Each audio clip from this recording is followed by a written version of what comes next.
السلام علیکم ورحمۃ اللہ وبرکاتہ۔ پیارے بچوں، کیسے ہیں آپ سب؟ اللہ تعالیٰ آپ سب کو اپنے حفظ و ایمان میں رکھے، آمین۔ تو آج ہم نے جو ہے درس الخامس الف کی جو ہے وہ مشق کرنی ہے۔ اس کے اندر سب سے پہلے آتی ہے باری الکلمات و ترکیب، یعنی کہ الفاظ معنی کی۔ تو ہم پہلے سے دیکھ لیتے ہیں۔ تردنا، تم چاہتی ہو، امتعکنا، میں تمہیں کچھ مال دوں، سراحن، رخصتی، یقنت، فرما برداری کرتا ہے یا کرے گا، لستن، تم مونس نہیں ہو یا نہیں ہو تم،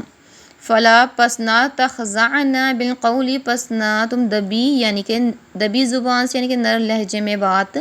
نہ کرو، قرنا، ٹھہری رہو، مونس تم ٹھہری رہو،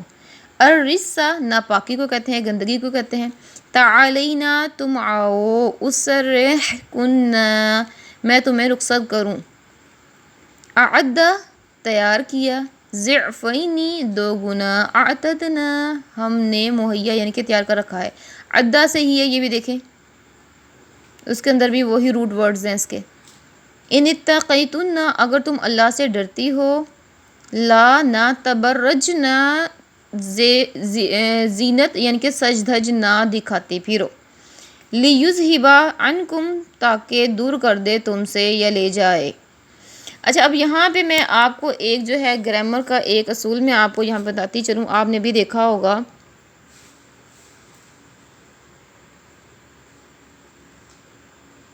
موسٹلی ورڈز میں یہ آ رہا ہے، یا نون، یہاں پہ دیکھیں، نون، نون، نون، نون، نون، نون، نون، نون،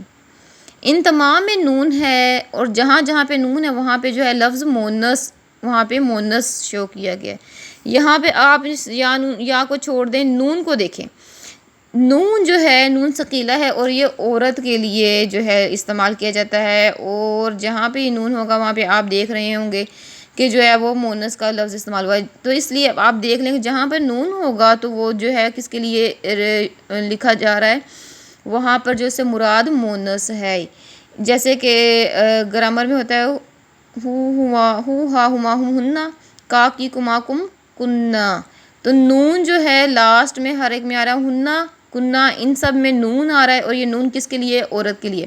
یعنی کہ عورت، تمام عورتیں، اب کون سی عورتیں ہیں، یعنی کہ یہ جمع کا صیغہ ہے، اور یہ کس کے لیے استعمال ہو رہا ہے؟ نون جو ہے یہ عورت کے لیے استعمال ہو رہا ہے، یہاں پہ میں نے آپ کو یہ بتانا تھا۔ تو جس کے بعد اب باری آتی ہے تمرین کی، تو اس کے اندر پہلے السوال الاول ہے، اس سبق کی آیات کے حوالے سے بتائیے کہ رسول اللہ صلی اللہ علیہ وسلم نے ازواج النبی کو کن دو باتوں میں سے کسی ایک کو اختیار کرنے کے بارے میں کیا فرمایا،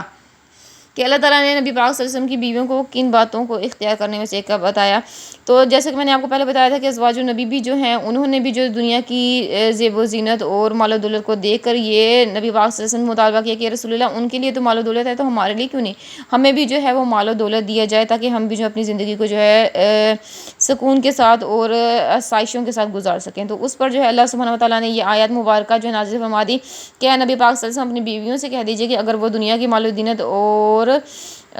دنیا کی زندگی اور زیب و زینت چاہتی ہیں تو تم آؤ، میں تمہیں جو ہے وہ فائدہ دیتا ہوں، کچھ سامان دنیا دیتا ہوں، اور تمہیں اچھی طرح سے رخصت کر دیتا ہوں۔ تو یہاں پر جو ہے اللہ تعالیٰ نے دو طرح کے حکم دیے ہیں کہ اگر وہ حصول دنیا چاہتی ہیں تو انہیں جو نبی پاک صلی اللہ علیہ وسلم کی رفاقت سے محروم ہونا پڑے گا، اور اگر وہ نبی کی رفاقت چاہتی ہیں تو پھر انہیں کیا کرنا ہوگا؟ اللہ تعالیٰ سے ڈر کے رہنا ہوگا، اور جو ہے نبی پاک صلی اللہ علیہ وسلم کی فرما برداری کرنی ہوگی اور سادہ زندگی گزارنی ہوگی۔ تو جب یہ آیت مبارکہ نازل ہوئی تو اس وقت جو ہے ازواج النبی نے فیصلہ کیا کہ ہم جو ہے نبی پاک صلی اللہ علیہ وسلم کی جو ہے رفاقت کو ہی جو ہے وہ بہتر سمجھتی ہیں، اور اس دنیا میں بھی اور آخرت میں بھی ہمیں جو ہے نبی پاک صلی اللہ علیہ وسلم کی رفاقت ہی چاہیے۔ اس کے بعد اگلا سوال ہے، ان آیات میں اللہ تعالیٰ نے رسول اللہ صلی اللہ علیہ وسلم کے ازواج مطہرات کو کن احکام و آداب کی تلقین فرمائی ہے؟ تو اس کے اندر مختلف احکام و آداب اللہ تعالیٰ نے سکھائے۔ ایک تو یہ کہ اللہ تعالیٰ نے فرمایا کہ تمہارا منصب عظیم ہے، تم اور عورتوں کی طرح نہیں ہو۔ دوسرا یہ کہ اگر تم بے حیائی کرو گی، یعنی کہ اگر نبی پاک صلی اللہ علیہ وسلم کو کسی بات کے ذریعے جو تم اذیت پہنچاؤ گے تو تمہیں دوہرا عذاب دیا جائے گا، اور بصورت اطاعت دوہرا اجر، اگر اللہ رسول پاک صلی اللہ علیہ وسلم کی اطاعت و فرما برداری کرو گی تو تمہیں دگنا اجر دیا جائے گا۔ اور تقاضۂ تقوی یہ ہے کہ وہ غیر محرموں سے جو ہے نرم لہجے میں بات نہ کریں اور پرہیزگاری اختیار کریں۔ اور پھر یہ حکم دیا گیا کہ اپنے گھروں میں ٹھہری رہیں اور جو ہے گھروں سے باہر فضول نہ آئیں، بغیر ضرورت کے گھر سے باہر نہ آئیں اور زکوٰۃ ادا کرتی رہیں، اور زمانہ جاہلیت کی طرح جیسے بناؤ سنگھار کیا جاتا تھا پہلے، اس طرح کے بناؤ سنگھار سے جو منع کیا گیا، اور فرمایا کہ جو آیت قرآنی تمہارے گھروں میں قرآن کی آیات اور حکمت کی جو باتیں دہرائی جاتی ہیں ان کو تم ازبر کرو اور ان کو جو ہے دہراتی رہو، یاد کرتی رہو۔ اور جی ان تمام احکام کی جو ہے اللہ تعالیٰ نے انہیں حکم دیا کہ تم نے یہ تمام کام کرنے ہیں اور اس کے اوپر جو ہے کاربند رہنا ہے۔ اس کے بعد جو ہے اگلا سوال ہے مندرجہ ذیل عبارت کا مفہوم بیان کیجیے۔ تو سب سے پہلے عبارت ہے یا نساء النبی لستن کاحد من النساء، اللہ تعالیٰ فرما رہے ہیں اے پیغمبر صلی اللہ علیہ وسلم کی بیویوں تم اور عورتوں کی مانند اور عورتوں کی طرح نہیں ہو۔ اس جو ہے آیت مبارکہ میں اللہ سبحانہ وتعالیٰ نے جو ہے ازواج النبی کو کچھ چیزیں بتائی ہیں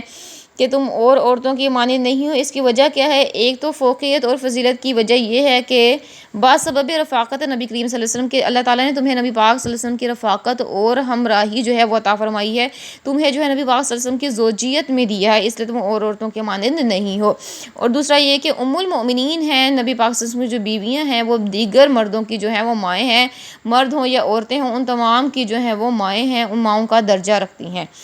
تیسری بات یہ ہے کہ مثالی کردار ہونا چاہیے ان کا، اس وجہ سے کہ دیگر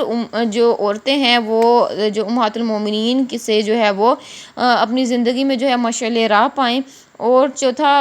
جو فضیلت ہے، چوتھی جو بات ہے ان کے لیے الگ ہونے کی، وہ یہ ہے کہ عمدہ اعمال کے سبب دوہرا اجر و ثواب اللہ تعالیٰ نے انہیں دینے کا وعدہ کیا ہے کہ اگر وہ اچھے اعمال کریں گے اللہ تعالیٰ اور اس کے رسول پاک صلی اللہ علیہ وسلم کی اطاعت و فرمانبرداری میں زندگی گزاریں گے تو اللہ تعالیٰ انہیں دوہرا اجر و ثواب عطا فرمائیں گے۔ اور اگر بدفعلی یعنی کہ نبی پاک صلی اللہ علیہ وسلم کو جو ہے وہ سخت باتوں کے ذریعے سے اذیت دیں گی تو اللہ تعالیٰ انہیں جو ہے دوہرا گناہ دیں گے۔ اگلی آیت مبارکہ ہے وَقَرْنَ فِي بُيُوتِكُنَّ، اور اپنے گھروں میں ٹھہری رہو۔ اس آیت میں اللہ تعالیٰ فرما رہے ہیں کہ نبی پاک صلی اللہ علیہ وسلم کی بیویوں سے کہ تم اپنے گھروں میں ٹھہری رہو اور بلا ضرورت اپنے گھروں سے باہر نہ آؤ۔ پہلی بات تو یہ کہ عورت پردے میں نکلے، اگر گھر سے باہر نکلے تو وہ پردے میں نکلے۔ نوکری کی اجازت دی گئی ہے، لیکن یہ ہے کہ اگر نوکری کے لیے اسے جانا ہو تو وہ بھی پردے کی صورت میں جائے گی۔ بلا ضرورت گھر سے باہر رہیں، اگر ضرورت ہو بہت اشد تب باہر آئے، ورنہ جو ہے گھر ہی میں سکونت اختیار کرے۔ چوتھی چیز یہ کہ گھر بہترین قرارگاہ ہے، عورت کے لیے جو ہے سب سے بہترین جگہ جو ہے رہنے کی اور جو ہے وہ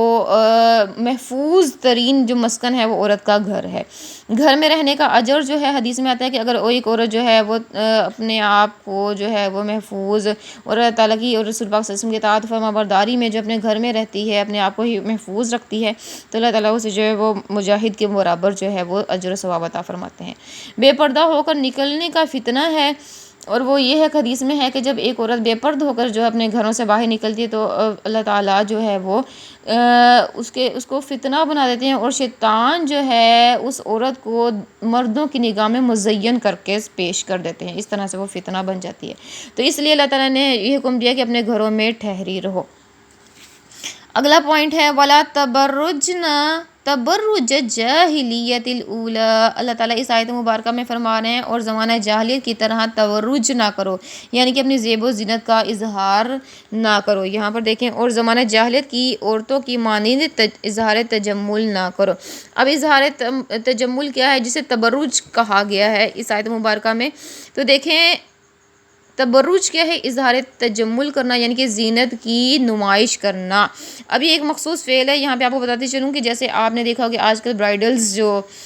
تیار کی جاتی ہیں تو کیا ہوتا ہے کہ ان کو جو دوپٹہ دیا جاتا ہے وہ ان کے سروں پہ ٹکا دیا جاتا ہے، اور باقی جو ان کا سینہ ہوتا ہے اور آگے سے جو ہوتا ہے وہ حصہ بالکل ننگا ہوتا ہے، اور اس کے دوپٹے کے دونوں پلو جو ہیں پیچھے اس کی پشت پہ پھینک دیے جاتے ہیں۔ تو یہ تبرج ہے، اس سے جو ہے اللہ سبحانہ و تعالیٰ نے ہمیں منع فرمایا ہے، یعنی کہ اپنی زیب و زینت اپنے جسم کی نمائش نہیں کرنے۔ اب اس کے اندر جو ہے وہ مختلف چیزیں آ جاتی ہیں تبرج کے اندر کہ کون کون سی چیزوں کا پردہ ہے۔ اس کے اندر ایک تو چہرہ آ جاتا ہے کہ چہرے کا پردہ کرنا ہے، دوسرا لباس کا کہ خوبصورت جو لباس پہنے ہوتے ہیں انہیں غیر محرموں کے سامنے نہیں عیاں کرنا، اور تیسری چیز زینت ہے، یعنی کہ جو آپ کا ہار سنگھار ہے،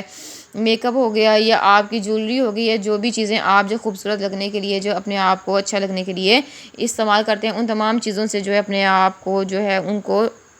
محفوظ کرنا ہے غیر محرموں کی نگاہوں سے۔ جزاکم اللہ خیر، السلام علیکم ورحمۃ اللہ وبرکاتہ۔